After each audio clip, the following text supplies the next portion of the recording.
ग्राम पंचायत पौनी से नवनिर्वाचित सरपंच भारत रत्न मंडेला को समस्त ग्रामवासियों की ओर से हार्दिक बधाई एवं शुभकामनाएं। ग्राम पंचायत सिमरकोना से नवनिर्वाचित सरपंच लाला सिंह को समस्त ग्रामवासियों की ओर से हार्दिक बधाई एवं शुभकामनाएं। ग्राम पंचायत सिपाही के नवनिर्वाचित सरपंच श्रीमती धर्मिन बड़कू साहू को समस्त ग्रामवासियों की ओर से हार्दिक बधाई एवं शुभकामनाएं।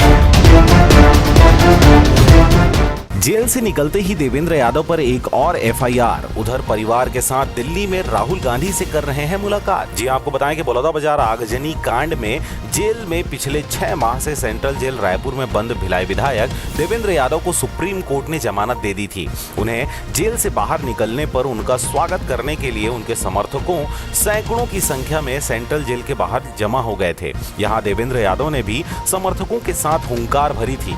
गाड़ियों की लंबी लाइनें लगने लगी और आवागमन बाधित हुआ था, जिसके चलते गंज थाने में देवेंद्र यादव और उनके 13 समर्थकों के ऊपर एफआईआर दर्ज कर दी गई है।